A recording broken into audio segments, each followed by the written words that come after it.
They're all doing it independent from me. I'm not telling them what to trade.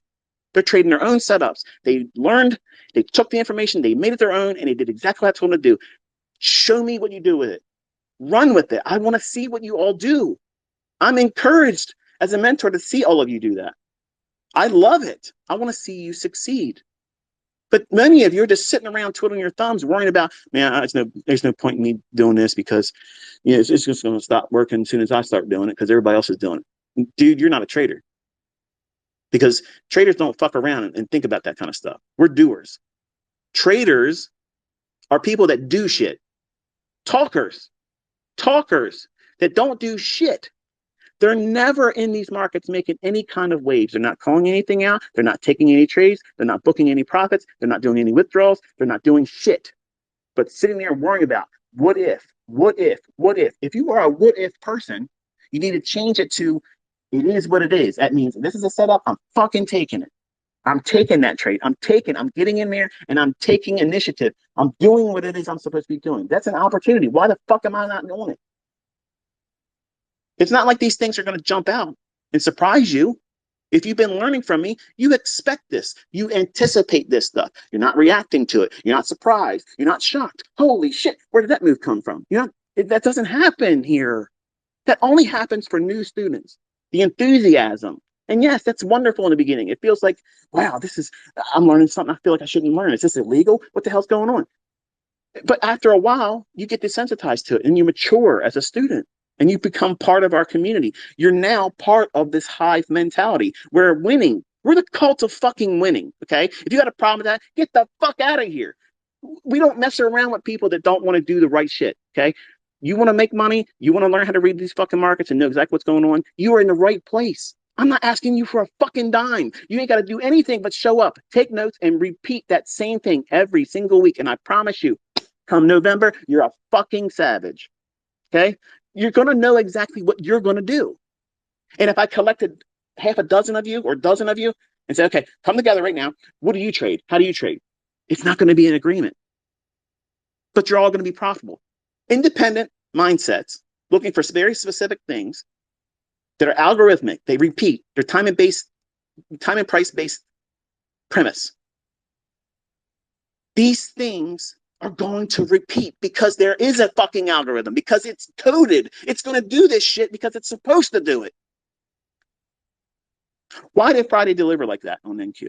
Because it had already delivered what it was reaching for. And I told you at the beginning of the week, that gap filled, balanced, rebooked, lower. Random level? No. The shit I taught you. But there's two types of delivery. Delivery that allows you to do what? Sit back and wait because that full target is coming. Now, I've done examples of this, executions where I take no partial. I pull out my heavy artillery, no partials. It's dominance. When that is in the price action, you have to know what it is doing beforehand so that way you can anticipate that type of trading. Otherwise, in the beginning, let me slow down here for a second because I'm a little animated. You can tell I've spent a lot of time in the car listening to fucking country music. I'm pent up. And there's country fans listening to me, and don't take offense to it, but I just fucking can't stand country music. But anyway, there are some of you that are going to listen to this and say, okay, that's it. This is the next level. I'm going to skip over all the bullshit. I'm going to look for the trades that ICT aims for where there's no partials taken.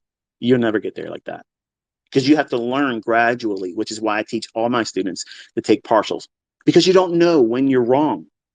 You don't know that yet. You can't identify when everything just has shifted in your favor from what you thought was a setup. Now it's confirming you're wrong.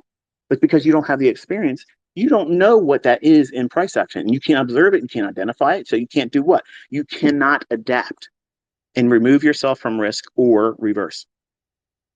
So you'll fall victim. And you may have had an unrealized profit in paper where you didn't take the trade off. Even with a live account, you could have unrealized profit that was handsome at one moment, and then something shifts in that market structure, and you overstayed your welcome, and it turns on you and becomes a losing trade. And then what you're going to think about that as a new student or a new trader is this shit doesn't work. It's a scam. It's a fraud. This stuff is never going to work out. They're changing the algorithm. Instead of saying, yeah, at one time I had $2,000 in profit, but my dumb ass didn't fucking take it because I don't want to take partials because I listened to some fucking joker on the internet. You have to take them as you grow. Okay? You have to take the fruit as it's offered. It sustains you. It rewards you. And that is what's necessary. Now, I've said as many times as a martial artist, in the Western world, we have all these different colored belts. In Asia, there is no belt system like that. It's a westernized version of rewarding lazy fucking people.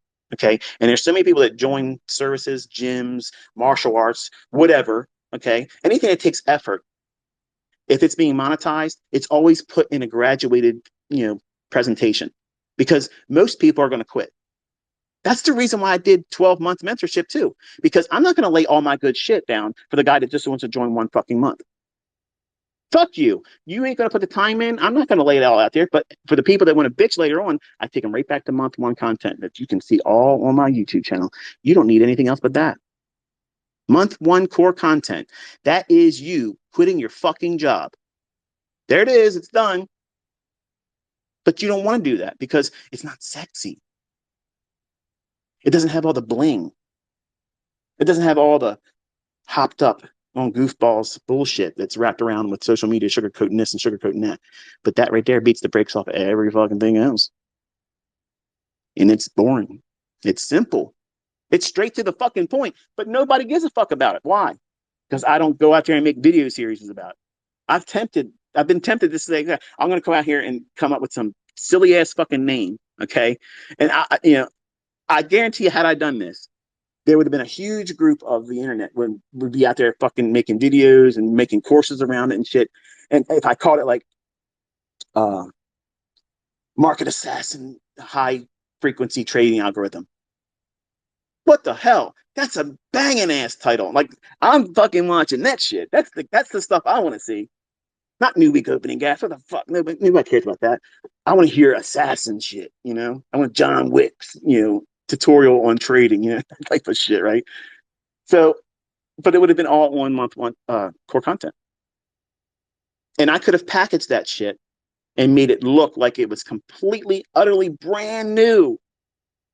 But you still would be using the same vernacular and vocabulary from month one. And I would show trade examples and it'd be like, and this shit's banging. Woo! It's bussing. And it would have been just month one core content because you didn't apply it. Some of you are addicted to learning, but you aren't addicted to succeeding. You want to be entertained. And honestly, I have fun doing these things. I do, absolutely. Lord forgive me, sometimes I talk in language I shouldn't do. But it is what it is, okay? I'm not perfect. I'm a human being, and sometimes I feel like I have to have sentence enhancers. And I shouldn't be listened to around your children, okay? Because I'm capable of going off the rails. But when I'm talking to you like this, and when I'm telling you these things, it's for your edification. It's for you to be better, to know what it is that you should know, focus on the things you should be focusing on, and spending time studying price action with those premises in mind. The idea of looking at relative strength analysis and also incorporating time and price, day of week phenomena. Think about it like this. If you were to take this chart, NQ, okay, toggle it to the weekly chart. So type in number 1 and W, okay, and it'll take you back to the weekly candle or a weekly chart.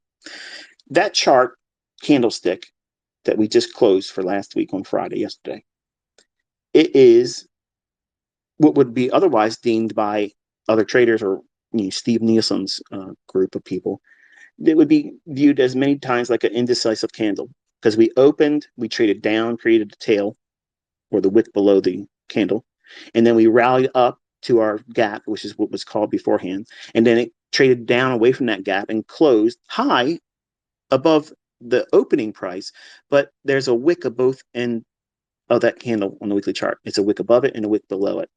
So it's a very small little body portion of that weekly candle.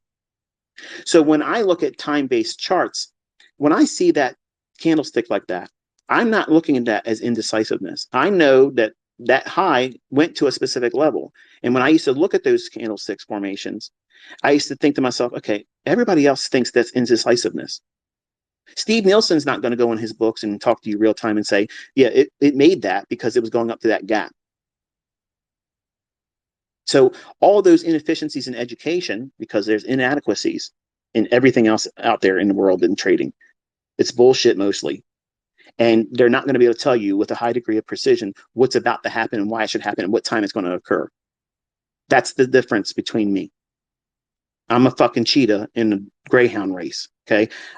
I don't need to do all these other things for all of you. But if you're here to learn, listen and compare by contrast. The things I'm telling you to look for in price action, they're the key turning points. That's the framework. That's the beginning building blocks of you finding your model, finding those setups. In ES, let's go over to ES, and we'll close this carnival-like atmosphere with what I promised, which is spoos. All right, so you should be on a weekly chart for ESM 2023 on TradingView. And look at the price action here on this. This is a turd. Like, this didn't do anything this week. It was nasty. But it did offer some sell side. It did offer some shorts. I called out the my mind is trying to think about when it was. I think it was Wednesday morning. I don't know, to be honest with you. I don't know what day it is because it's Saturday and I've been jet lagged because of driving down here. And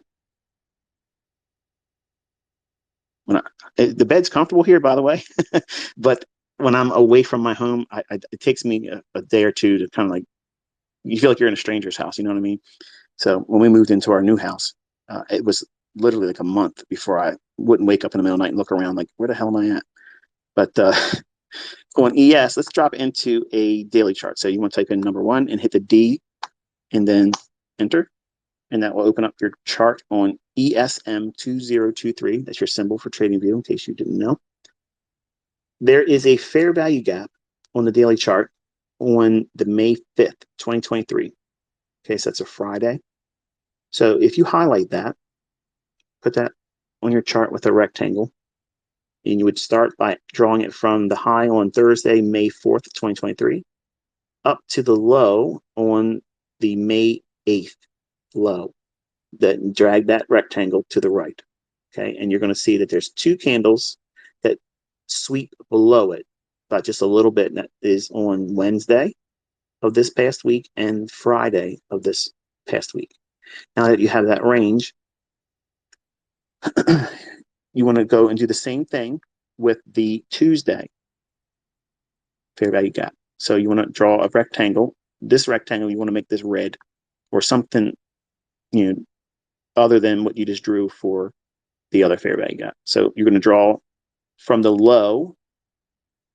You're going to draw a rectangle from the low of May 1st, 2023 on your daily chart of ESM 2023. So June contract for E-mini S&P. And you're going to draw the rectangle over to the right to the high of May 3rd, 2023. I thought I was going to do a video, but I'm not. I'm going to use this as a filtering. If you can't go through your charts and replay this and do this through your charts, you can't learn from me. I'm not going to hold your hand. Okay. If you can't go into your charts and listen to me, I'm giving you the very channels to do this. This is why I like doing Twitter, because it separates the weak. It separates the chaff from the wheat. It takes the lions and makes them hungry champions over these charts. These individuals that just simply want to have a handheld and just give it to me on a silver platter bullshit. Okay. I can't coddle you anymore.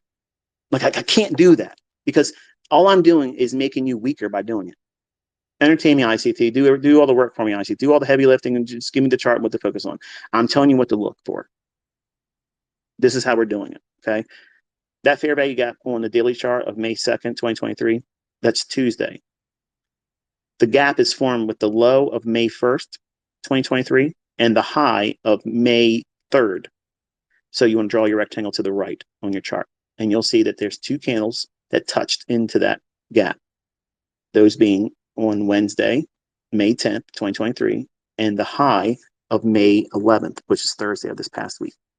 Okay, so my rectangle that I just did here for the premium, I have that shaded in like a pink or red hue, and then I have a blue rectangle for the fair value gap that was formed on May 5th. Okay, and then we're all obviously talking about the daily chart.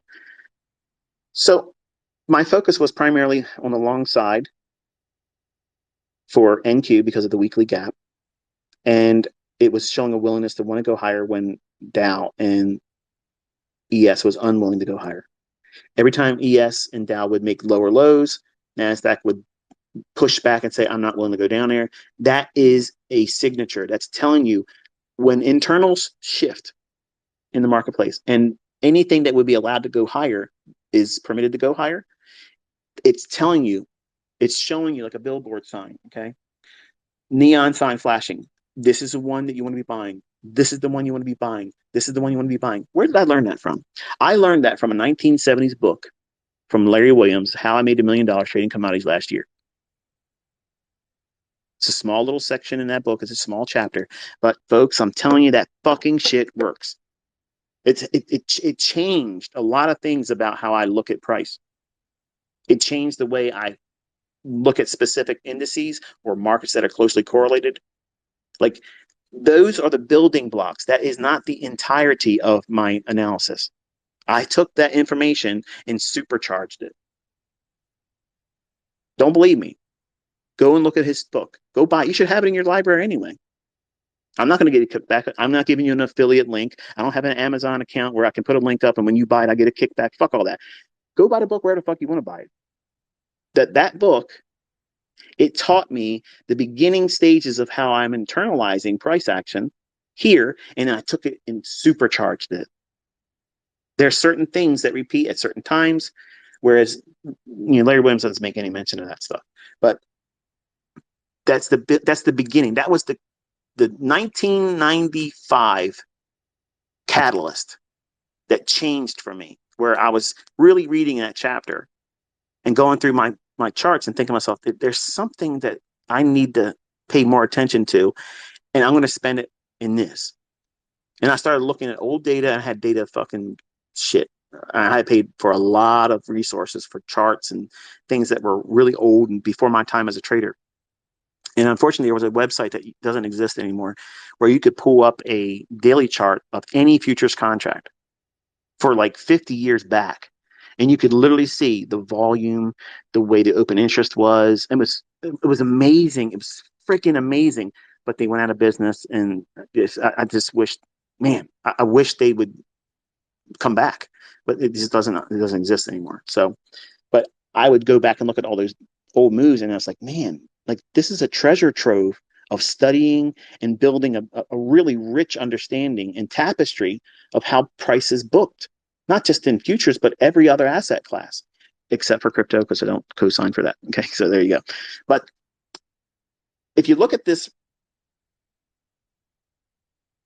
premium fair value gap, which is formed on May 2nd, now again, we're on the daily chart of ES. So ESM2023 is your symbol for TradingView. On your daily chart, hover your cursor over top of May 2nd, 2023. That's your premium fair value gap, and a discount fair value gap was formed on May 5th. Okay, so there should be rectangles drawn on your daily chart, and drop down into an hourly chart. So just type in 60 and enter, and it should toggle your chart to a hourly chart. And look at the wonderful price delivery between those two fair value gaps. On the 10th, we delivered up into it. The bodies didn't even touch the premium. Then on the 11th, at 3 a.m., 4 a.m., and 5 a.m., we wicked up into it, but the body's still not up there. Every time we went up into that premium fair value gap, we sold off down into the minimum